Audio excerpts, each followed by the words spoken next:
So hello everyone, ये data science previous year question playlist series 2023 के हम लोग आज देखने वाले यूनिट 3 में जो क्वेश्चन पूछा गया है। इसमें क्या पूछा गया है, जो 10 मार्क्स का आया हुआ है इसमें पूछा गया what is linear regression model.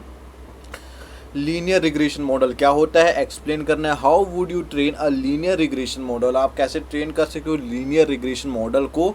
और क्या बोला है, what are the different cost function, और क्या क्या कॉस्ट फंक्शन होंगे अलग अलग तरीके का जो यूज़ होंगे ड्यूरिंग सच ट्रेनिंग। इस ट्रेनिंग में सो discuss the advantages and disadvantages of such cost function, उसके एडवांटेजेस और डिसएडवांटेजेस भी बताना है उस कॉस्ट फंक्शन का। तो चलिए देखते हैं इसका सॉल्यूशन क्या हो सकता है according to the chat GTP. तो let's begin. So how to train a linear regression model, क्या बोला इसमें, ए लीनियर हाउ कैसे आप ट्रेन कर सकते हो लीनियर रिग्रेशन मॉडल को। सबसे पहले क्या, a linear regression model is a simple machine learning algorithm use to predict a continuous outcome like house prices temperature etcetera. क्या बोला है, एक लीनियर रिग्रेशन मॉडल एक क्या बोलते हैं, एक मशीन लर्निंग एल्गोरिथम है जो यूज होता है प्रिडिक्ट करने के लिए कि आउटकम्स, कंटिन्यूस आउटकम्स क्या आने वाले। फॉर एग्जांपल जैसे हाउस का price, temperature etcetera, based on one और मोर इनपुट फीचर्स, एक या एक से ज़्यादा इनपुट फीचर्स के ऊपर। फॉर एग्जांपल कैसे हो सकता है, एक square footage, location, square footage और लोकेशन, इस तरीके से हो सकता है। It assume that the relationship between the input variable and the output variable is a straight line. क्या बोला है, एज्यूम करना है कि जो इनपुट रिलेशनशिप है बिटवीन इनपुट वेरिएबल का और आउटपुट वेरिएबल का वो होना चाहिए स्ट्रेट लाइन में। पहले क्या करना है, कलेक्ट करना है डेटा को। कैसे कलेक्ट करना है, gather data with input variable and also called features like study house corresponding output variable target like test score. समझ नहीं आया, देखो फिर से देख। तो कलेक्ट डेटा मतलब क्या करना है, आप लोगों को डेटा गैदर करना है यहाँ वहाँ से, where input variable from various input variable से, जैसे like study house and corresponding output variable, और आउटपुट वेरिएबल भी लाना है जैसे कि आप स्टडी आवर्स कर पर क्या इसका टेस्ट स्कोर में अच्छा मार्क्स आना चाहिए ना। इस तरीके से आप लोग कलेक्ट करना है और गैदर करना है डेटा को। डिफाइन द लीनियर इक्वेशन, ये क्या बोल रहा है linear equation, the linear regression model assume that the relationship between features and the target can be represent as. क्या बोला है, जो लीनियर रिग्रेशन मॉडल है ये एज्यूम करता है कि रिलेशनशिप बिटवीन फीचर्स और टारगेट क्या हो, रिप्रेजेंट हो। इसमें क्या होता है, y equals to m x plus c होता है। सबसे पहले क्या आता है इसमें, y is the target, y क्या है हमारा इसमें टारगेट है। What we want to predict, इसमें हम लोग क्या प्रिडिक्ट कर सकते हैं, इसमें हम लोग क्या प्रिडिक्ट करेंगे, x is the input features, m is the slope, determine how much y change when x changes। और c में क्या करेगा, it is the intercept, the value of y when x is equals to 0। For multiple features the equations become y equals to m1 x1 plus m2 x2 plus dash dash dash। where feature scaling x1 x2 has its own slope m1 और m2। क्या बोला, x1 और x2 का कि उसका खुद का slope होगा m1 और m2, जैसे कि हमने कोऑर्डिनेट ज्योमेट्री में 12th चैप्टर में 11th चैप्टर में पढ़ा था। थर्ड आता है use cost function.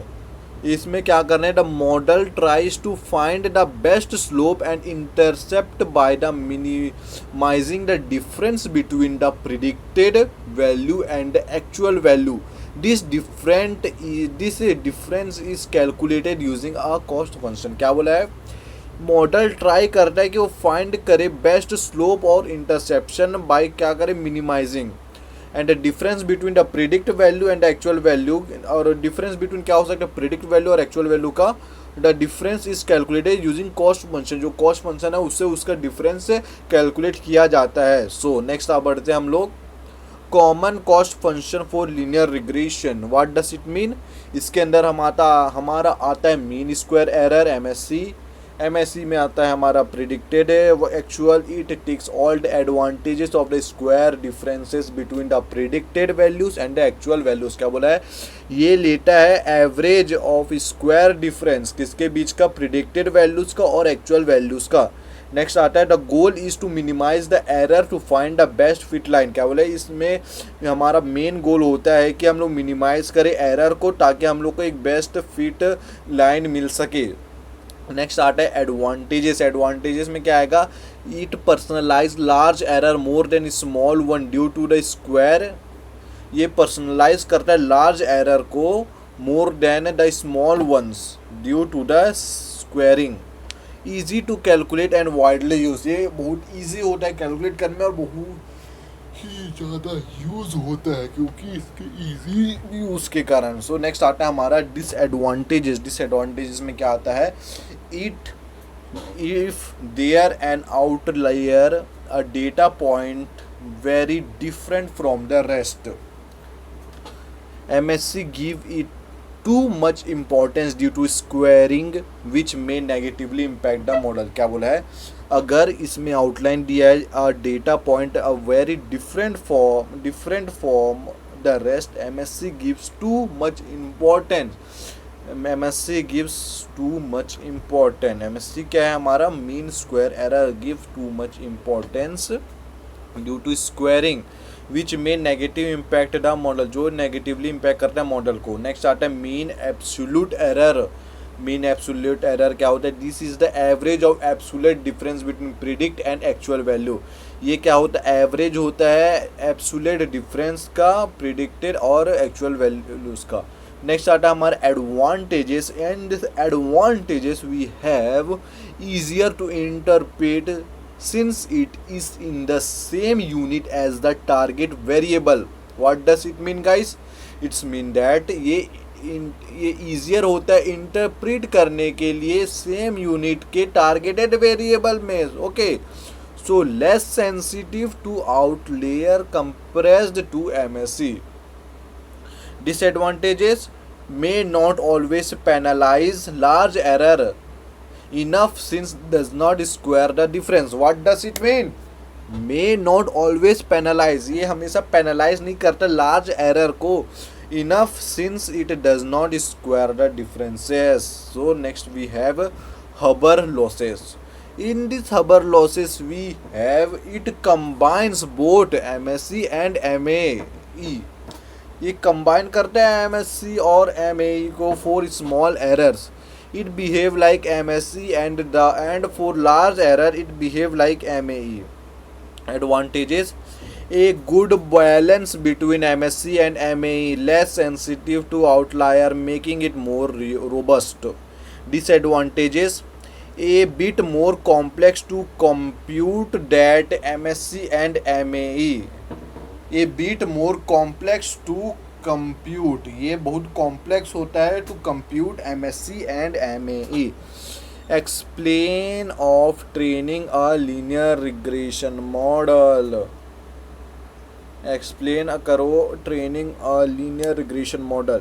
Let's says you want to predict someone's test score based on the number of hour they study and you collect some data. Okay, study hours में ये इतना इतना गड़ा पड़ा और उसका टेस्ट मिला 50, 60, 80 और 90। जैसे टाइम दे रहा है उतना स्कोर बढ़ते जा रहा है, जितना टाइम कम दे रहा है उतना स्कोर घटते जा रहा है, आप देख सकते हो। So now we can fit a line on this data using linear regression.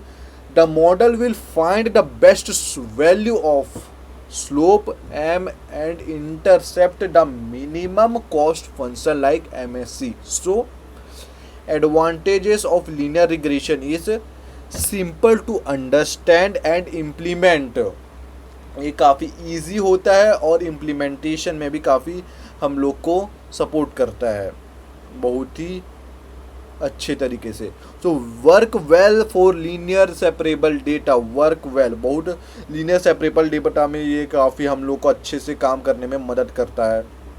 Computationally efficient, ये हम लोग का कंप्यूटेशनली एफिशिएंट डेटा को प्रोवाइड करता है। नेक्स्ट आता है disadvantages of linear regression. Assume a linear relationship between variable which might not always be true. Assume करो एक रिलेशनशिप बिटवीन है वेरिएबल के जो not always be true. Sensitive to outlier, may not perform well with complex relationship और high dimensional data. Okay, so summary क्या है इसका? In summary, linear regression is a powerful tool when the relationship between the input and output is approximately linear. जब relationship between और input और output ये approximately linear हो, choosing the right cost functions helps the most linear better learn better, but each has its pros and cons based on the data set. So each has their pros and cons. So this is the very perfect answer for this question. What is a linear regression model and explain how would you train a linear regression model. So guys, आप लोगों से मिलते सी अब next unit 3 के question number 2 में, जिसमें हम लोग देखने वाले define artificial neural network and how do ANA works, what is the role of activation function in ANA, describe the use of back propagation algorithm in ANA. So let's see you in the next question.